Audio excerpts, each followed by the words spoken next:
Memiliki jabatan, kedudukan, dan kekuasaan merupakan impian setiap manusia, karena dengan jabatan mereka akan mendapatkan kemudahan, kesenangan, dan segudang keistimewaan lainnya.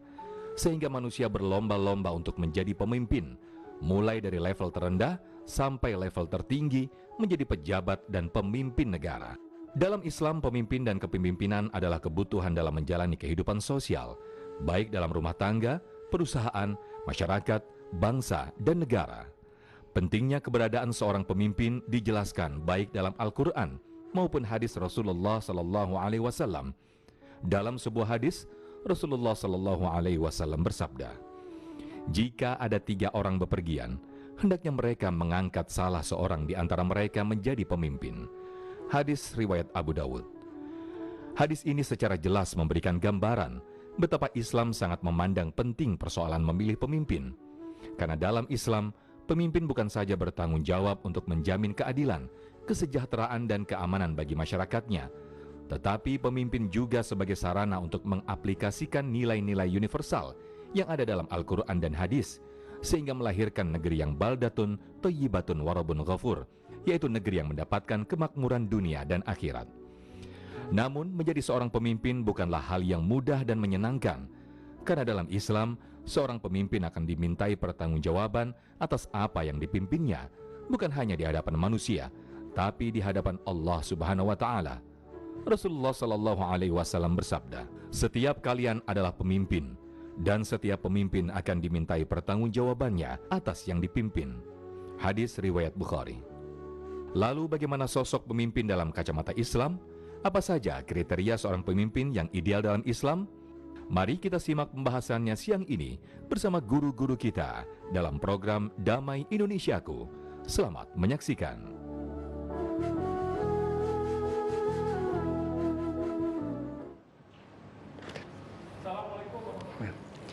Assalamualaikum warahmatullahi wabarakatuh.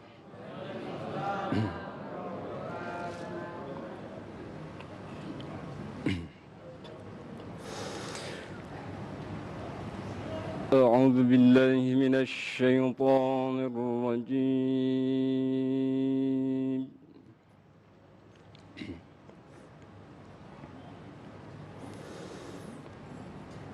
Bismillahirrahmanirrahim.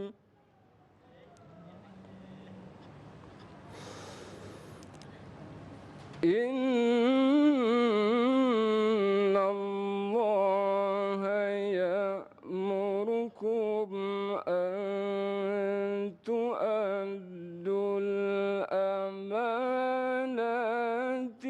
ila ahliha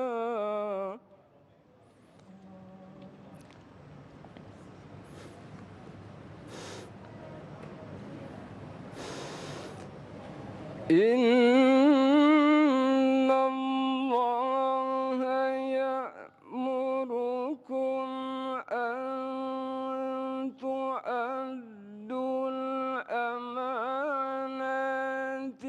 ila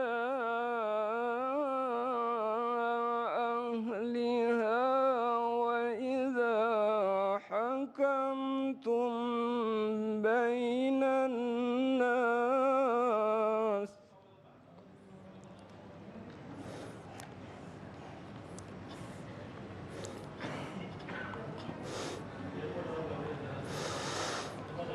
وَإِذَا حَكَمْتُمْ بَيْنَ النَّاسِ أَن تَحْكُمُوا بِالْعَدْلِ إِنَّ اللَّهَ نِعِمَّا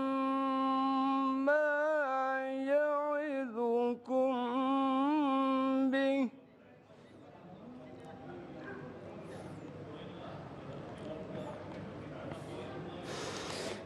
Inna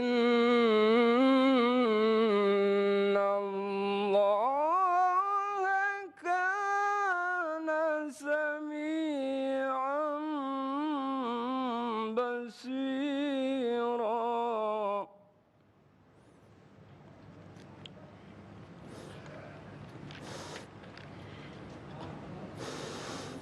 يا أيها الذين آمنوا أطيعوا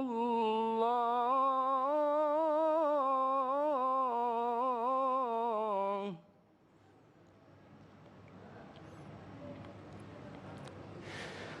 أطيعوا الله وأطيعوا الرسول وأولي الأمر منكم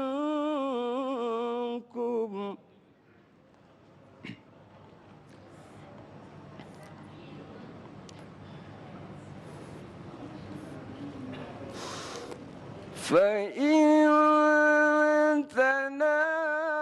تنازعتم في شيء فردوه إلى الله والرسول إن كنتم تؤمنون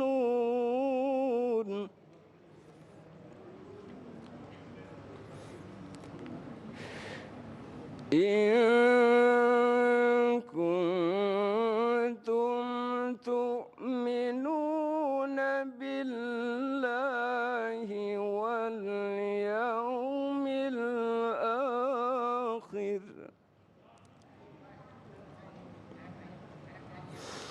ذلك خير وأحسن تأويلا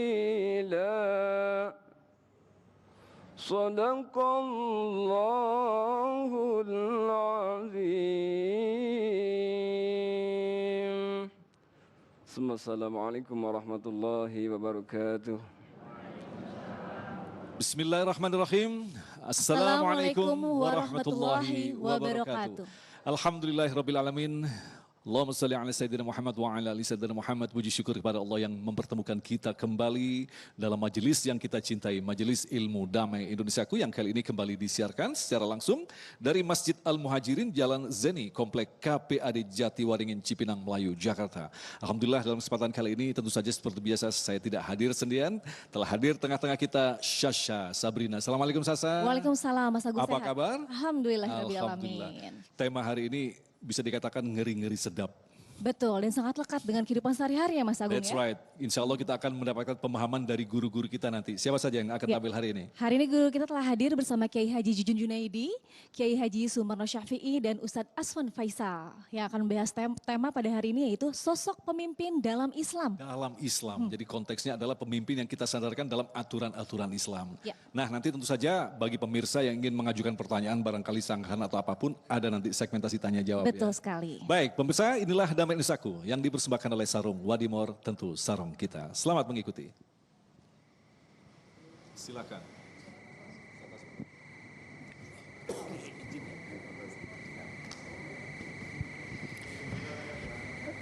Bismillahirrahmanirrahim. Assalamualaikum warahmatullahi wabarakatuh.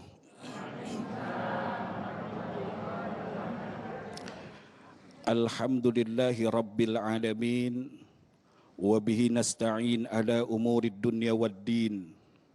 Wassalatu wassalamu ala nabiyil karim sayyidina Muhammadin. Wa ala alihi wa sahbihi ajma'in amma ba'du. Pemirsa dimanapun Anda berada dan juga hadirin dan hadirat yang Allah takdirkan kita berada di tempat yang paling mulia di atas permukaan bumi ini, yaitu rumah Allah. Tidak lupa kepada yang mulia guru kami Kiai Sumarno, juga Kiai Jujun, mohon maaf dibelakangin, dan juga pembawa acara kita. Mudah-mudahan tidak selalu kita harus pesimis dengan apa yang ada di hadapan kita, karena segala sesuatu yang Allah tetapkan bagi kita pasti ada kebaikannya. Hadirin juga pemirsa rahimakumullah. Bicara tentang sosok pemimpin dan kepemimpinan, baiknya kita flashback ke belakang. Perlu kita melihat sejarah. Artinya, segala sesuatu yang ada pada kita saat ini tidak lepas daripada yang namanya sejarah. Dahulu 14 abad lebih yang lalu, pernah ada satu fitnah yang menerpa umat Islam. Yang paling dahsyat fitnah itu terjadi di zaman Sayyidina Utsman bin Affan. Yaitu di tahun 35 Hijriah, wafatnya Sayyidina Utsman. Ini pun beliau wafat asbab fitnah, asbab kepemimpinan, asbab yang dipimpinnya. Tidak lain dan tidak bukan hal seperti ini mampu menggetarkan dan merubah sejarah. Selang wafatnya Sayyidina Utsman, maka terjadilah gejolak terhadap umat Islam. Padahal mereka ahli ibadah, ahli salat, ahli zikir, ahli baca Quran, bahkan ribuan di antara mereka para penghafal Quran dan penghafal hadis. Dan ada di antara mereka juga tidak sedikit jumlahnya, yaitu mereka yang pernah duduk bersama baginda Nabi besar Muhammad sallallahu alaihi wasallam. Namun apalah daya ketika fitnah sudah menerpa. Inilah sunnatullah. Artinya umat di zaman ini baiknya mampu mencermati segala aspek yang berlaku sambil kita menoleh ke belakang. Kalau kita naik mobil, coba bayangkan kita naik mobil nggak pakai kaca spion, apa jadinya kendaraan dan perjalanan kita? Kita naik mobil nggak ada kaca belakang, apa jadinya perjalanan kita? Kemungkinan akan kesulitan dan kesusahan, bahkan kecelakaan akan menimpa. Selang 1 tahun perjalanan fitnah yang menerpa Sayyidina Utsman sehingga beliau terbunuh. Saya nggak menceritakan secara detail karena panjang sekali. Bisa jadi kalau sekiranya saya ceritakan semua kita bubar di sini jam 5 sore. Siap? Siap. Ibu, bapak siap, TV One nggak siap. 1 tahun kemudian terjadilah fitnah lain. Peperangan yang bernama Perang Jamal di tahun 36 Hijriah. Perang Jamal ini unik, hadirin, pemirsa, dan juga seluruh yang hadir di tempat ini. Perang Jamal ini unik, kenapa? Bisa kok mertua perang dengan menantu. Sayyidah Aisyah berperang dengan Sayyiduna Ali. Terbunuh pada peperangan itu yaitu Talhah dan Zubair. Para penghafal Quran terbunuh. Ketika mereka berhadap-hadapan, yang di sebelah sini takbir, di sana takbir. Inilah dahsyatnya sebuah kepemimpinan dan fitnah yang menyelimuti para pemimpin kita. Kemudian di tahun 37 Hijriah, Sayyiduna Ali mendengar berita di Syam terjadi pemberontakan. Siapa yang melakukan perbuatan tersebut? Tidak lain dan tidak bukan termasuk kekasih Allah yang pernah duduk bersama Rasulullah, yaitu Sayyiduna Muawiyah. Amr bin As selaku panglimanya. Berperang mereka di Syam. Sehingga dalam peperangan tersebut muncullah satu kelompok yang tidak mau ikut terhadap pemerintahan, tidak mau ikut terhadap pemimpinan. Yaitu apa? Yang sekarang aliran dan faham itu sangat dijauhi, bahkan diharamkan kita mengikutinya, yaitu faham Khawarij. Dia keluar dari kepemimpinan. Dia tidak mau ikut akan kepemimpinan, walaupun ini sahabat, walaupun ini sahabat. Inilah Bapak Ibu dan pemirsa fenomena yang berlaku bagi umat Islam. Nah, sekarang kita sudah ada di zaman ini. Dari apa yang saya sampaikan tadi, mestinya kita bisa mengambil sebuah pembelajaran. Bahwa umat Islam selalu dicerdaskan oleh hal-hal yang membuat mereka berselisih. Saya bicaranya dicerdaskan ya, bukan bertengkar terus. Dicerdaskan.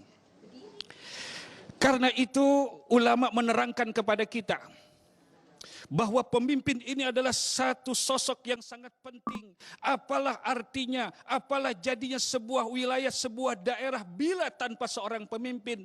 Pak, Bu, pemirsa, jangankan negara yang besar, rumah tangga kalau nggak jelas pemimpinnya siapa, bisa jadi itu rumah tangga bertengkar melulu.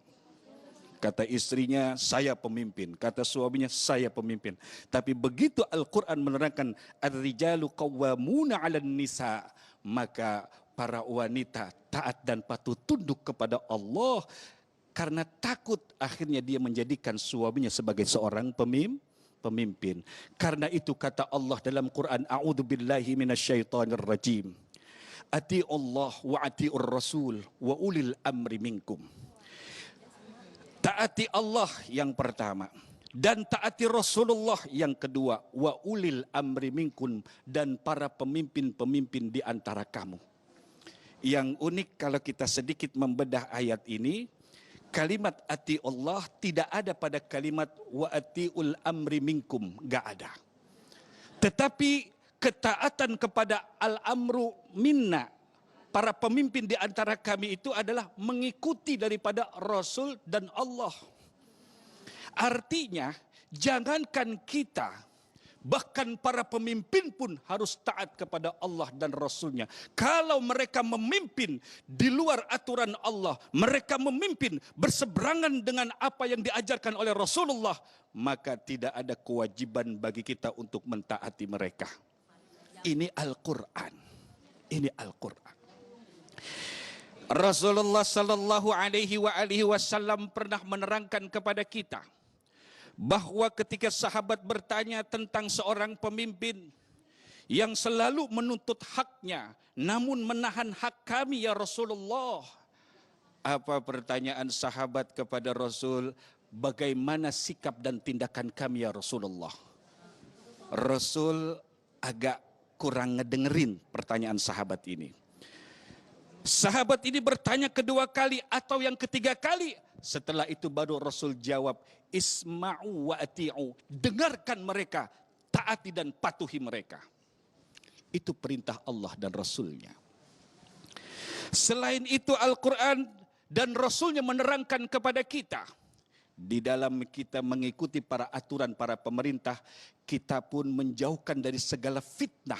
Kenapa? Kata Rasulullah bahwa terbunuhnya seorang laki-laki muslim itu lebih berat daripada hilangnya dunia dan semesta alam. Demikian, mudah-mudahan manfaat. Baik, terima kasih Ustaz Azwan yang telah menjelaskan kembali kepada kita betapa sejarah Islam telah mencatat secara jelas pergantian kekhalifahan banyak diwarnai dengan fitnah-fitnah. Inilah yang disebut dengan dunia. Ada para pembenci, ada juga para pecinta. Lantas ketika kita memilih pemimpin, karakter seperti apa yang digariskan di dalam dinullah Islam? Kiai Jujun Junaidi akan menjelaskan selepas pesan-pesan berikut ini. Damai Indonesiaku. Saja ketika kita memilih seseorang untuk mampu memimpin kita, kita harus paham dan mengetahui bahkan mengenali bagaimanakah karakter seorang pemimpin. Lantas bagaimanakah karakter seorang pemimpin yang telah dicontohkan di dalam Islam? Kiai Jujun, silakan.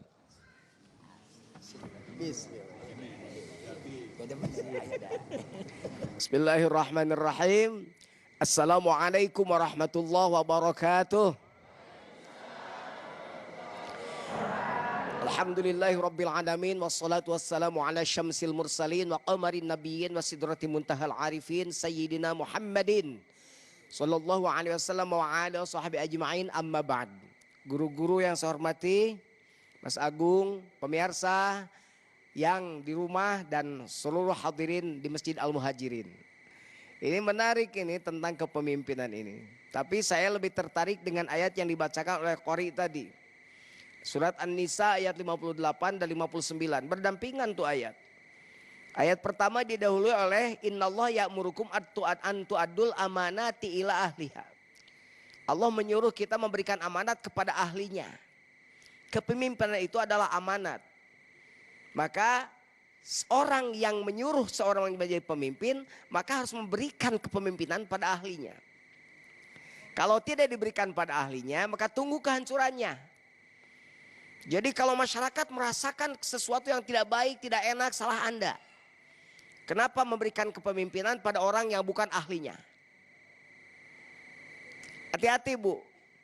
Jadi gitu caranya, cara berpikirnya. Karena ayat yang tadi, innallah ya'murukum an tu'addul amanati ila ahliha. Pada ahlinya. Terus siapa yang ahlinya? Ya minimal karakter pemimpin itu dari kacamata Islam, ya jangan lihat siapa-siapa, lihat Rasul. Kalau kesini tadi sejarah menunjukkan ada fitnah gonjang-ganjing, mungkin ada kepemimpinan yang tidak cocok dengan kepemimpinan Rasulullah. Hari ini kalau kita mau mencari pemimpin, apalagi dalam kacamata Islam, maka tegas saya katakan, cari yang mendekati akhlak Rasul, titik. Jangan cari pembohong, jangan cari tukang ngibul, jangan cari pemimpin PHP. Zong. Antara omongan dengan kenyataan tidak ada. Salah siapa? Salah siapa? Salah yang milih. Kenapa tidak memberikan kepemimpinan pada ahlinya? Berikan pada ahlinya. Nih dengar, dalam Islam itu jangankan pemimpin yang tidak baik, pemimpin yang baik saja dipecat. Gak percaya?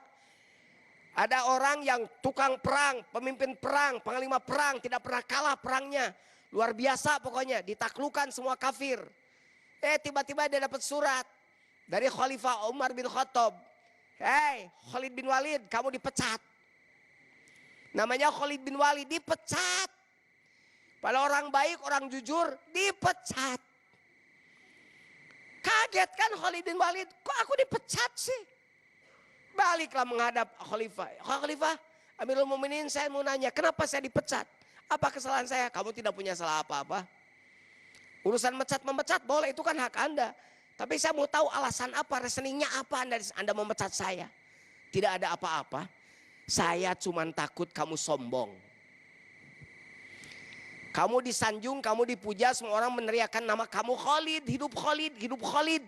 Saya takut kamu jadi orang sombong dan akhirnya kamu celaka. Makanya saya pecat kamu sekarang biar kamu tidak tergelincir pada kesombongan. Coba lihat. Orang hebat aja dipecat gara-gara takut sombong. Karena kan ada hadis haram masuk surga orang dalam hatinya masih ada sebiji zarrah. Bayangkan coba, orang jujur aja, orang hebat dipecat. Ini orang bohong.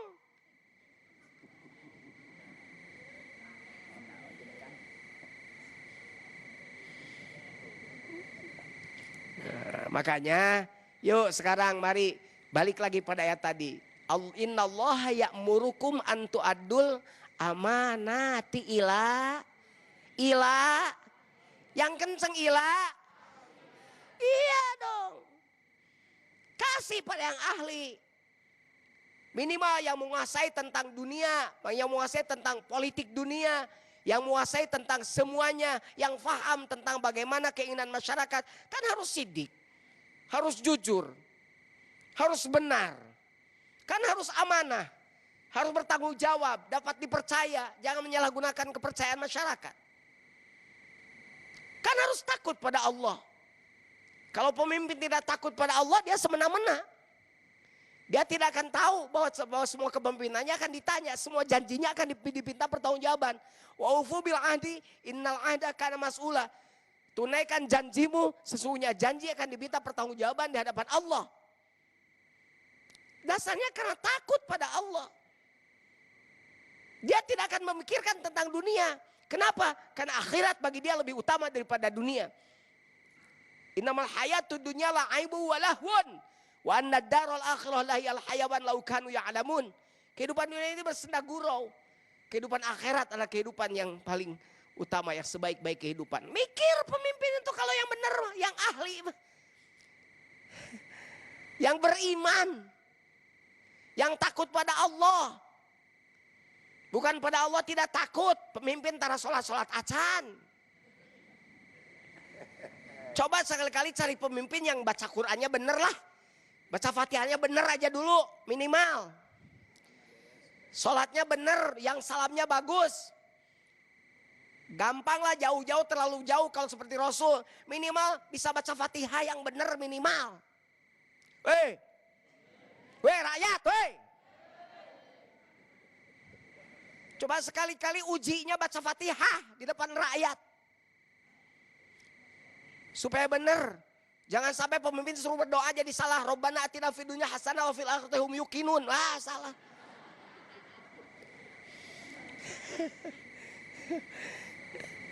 Itu aja. Ringan kok. Sidik, tablik, amanah, fatona itu mah jelas harus melekat. Bukan hanya pada pemimpin, itu mah pada diri kita juga sama. Harus sidik, harus tablik, harus amanah, harus fatona. Kita juga sama. Tuh, syarat pemimpin harus fatona, harus pinter. Nggak boleh pemimpin odob. Tahu odob? Odob, tahu? Oh, odob, pemimpin odob. Harus jadi pemimpin yang pinter, pandai, cekatan, tangkas dalam semua hal. Gitu, bukan pinter dah hanya dalam hal-hal yang menguntungkan dirinya. Kayak ibu-ibu sekarang nih pinter semua ini. Pinter cari duit. Ini pinter cari duit. Duit disimpan di mana saja ketahuan.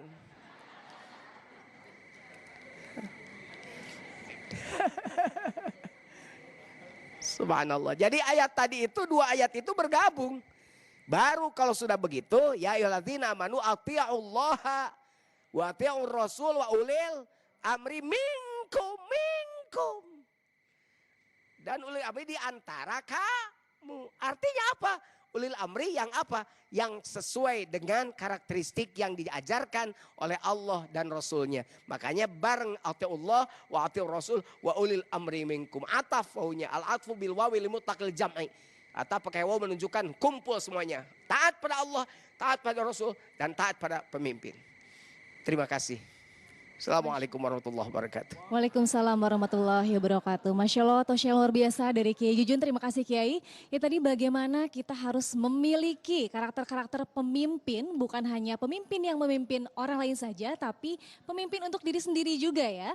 Nah selanjutnya kita akan masih membahas tema berikutnya. Yaitu tentang bagaimana Rasulullah menjadi sosok pemimpin yang ideal. Saat lagi pemirsa jangan kemana-mana, tetap di Damai Indonesiaku. Masih bersama kami dalam Damai Indonesiaku. Pemirsa, kalau tadi kita telah mendengar penjelasan Ustadz tentang bagaimana karakter seorang pemimpin. Nah, jika kita berbicara tentang pemimpin, tentunya kita ada tokoh atau sosok pemimpin ideal, yaitu tentu saja Nabi Muhammad Rasulullah SAW. Nah, beliau selain disenangi oleh umat-umatnya juga disegani oleh musuh-musuhnya. Lalu bagaimana sosok kepemimpinan beliau akan dijelaskan oleh Kiai Sumarno Syafi'i. Silahkan Kiai.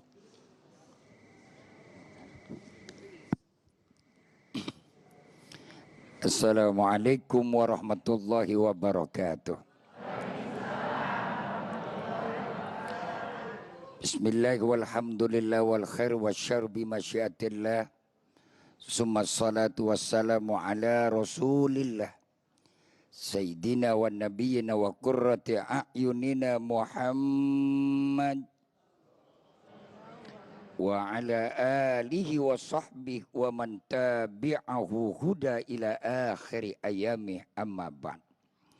Akhi fillah, Al-Ustaz Kiai Haji Jujun Junaidi, Ananda Aswan, Bapak Ibu Saudara hadirin rahimakumullah, para pemirsa Damai Indonesiaku dimanapun Anda berada dan sama-sama dimuliakan Allah. Tema kita siang ini ngeri-ngeri sedap. Saya bilang ngeri karena efek dampak apapun yang terjadi ke depan setelah kita memimpin, setelah kita memilih pemimpin, kembalinya kepada kita. Sedapnya kalau emang yang kita pilih benar. Betul apa betul? Iya apa iya? Saya sebelum menjelaskan tentang karakter pemimpin, tadi dua pembicara kita sudah menjelaskan. Satu, tentang sejarah fitnah yang terjadi ketika pada waktu kepemimpinan khalifah. Yang kedua adalah menjelaskan dan menerangkan bagaimana dan kepada siapa kita titipkan amanat. Bu, hidup ini kan titipan, ya kan? Semuanya kita ini menerima titipan dan juga nitipin. Paham puyang dia? Bu, Bu, nerima titipan dan juga nitipin. Berat mana nerima titipan sama nitipin? Yang paling kagak enak kan nerima titipan. Kadang-kadang orang sudah diberikan titipan dan kita nerima titipan, seakan-akan itu titipan gablek kita. Tahu gablek? Orang Betawi begitu, tadi kan orang Sunda, orang Betawi dah. Ya, ya emang modelnya kayak gitu, watak manusia. Allah nitipin kita punya umur, seakan-akan itu umur punya kita. Padahal itu umur punya siapa? Ya tergantung Allah, bagaimana maunya Allah. Makanya belajarlah para pemimpin-pemimpin yang udah jadi pemimpin, tuh sama tukang parkir. Dititipin mobil segitu banyak tuh mobil macamnya. Ada yang jelek, ada yang semi jelek, ada yang paling jelek, ada yang cakep, ada yang paling cakep. Giliran yang punyanya ngambil, apa tuh yang namanya tukang parkir marah-marah? Belajar woi sama tukang parkir. Bu, harta punya siapa? Kita dititipin sama siapa? Kalau Allah mau ambil, mau bilang apa? Jangan marah. Bu, suami punya siapa? Kalau Allah mau ambil, mau bilang apa?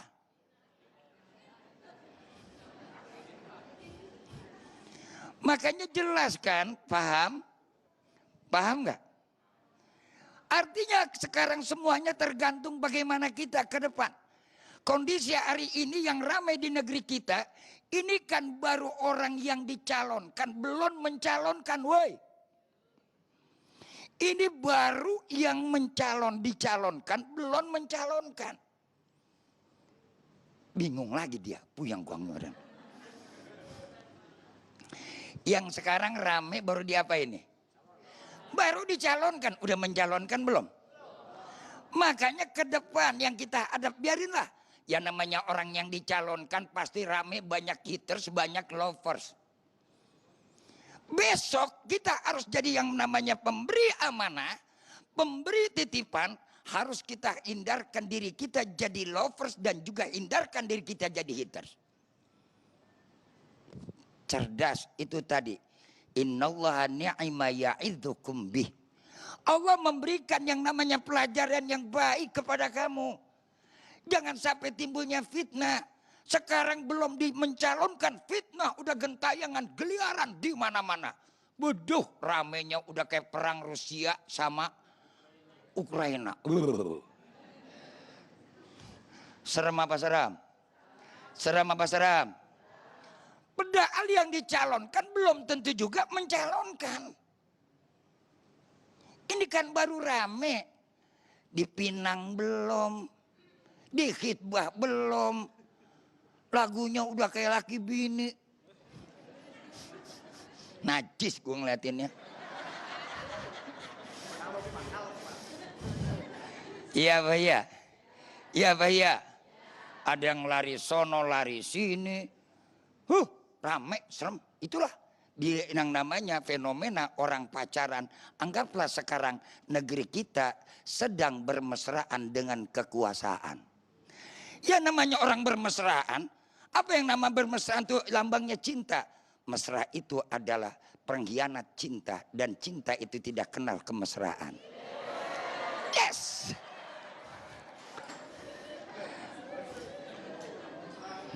Bu, lanjut.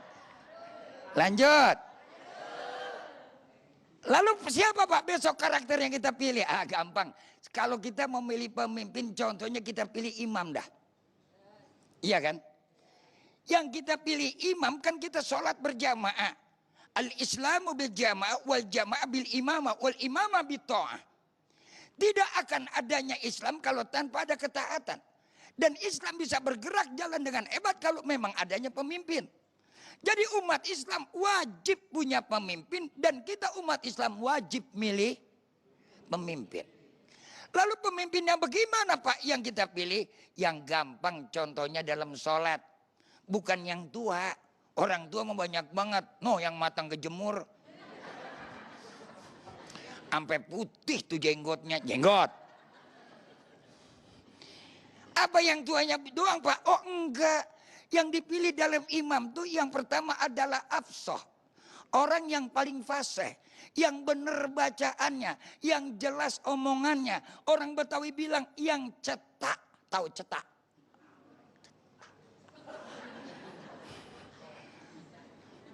Jelas. Woi.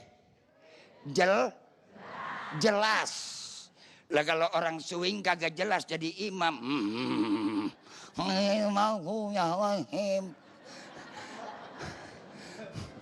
Cari pemimpin yang udah Neng belum? Udah belum? Udah diri aja. Saya deg-degan kadang-kadang kalau perempuan cakep diri di samping. Bu. Lanjut. Ada yang di antara perempuan yang cakep dia doang atuh ini.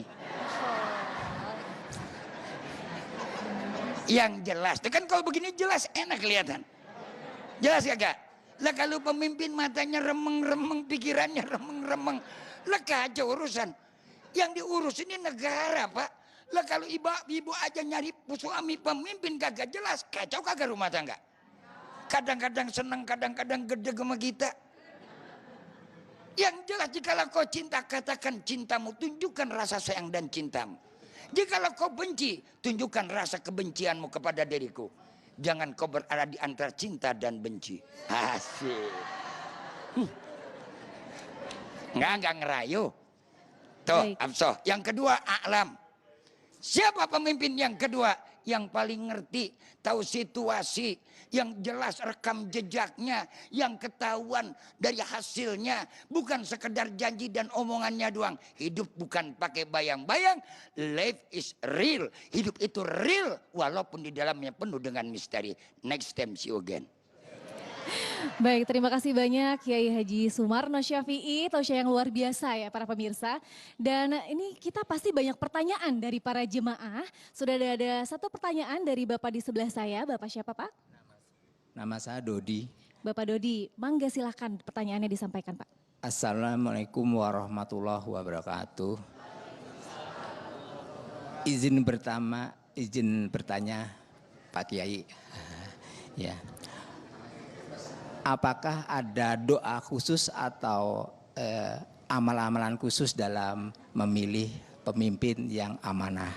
Yang kedua, mohon diberikan tips atau kiat-kiat khusus agar tidak salah dalam memilih pemimpin. Baik, terima kasih Pak Dodi dan akan dijawab oleh para ustadz kita, tapi tidak sekarang, saat lagi pemirsa di segmen berikutnya. Jadi kemana-mana tetap di Damai Indonesiaku.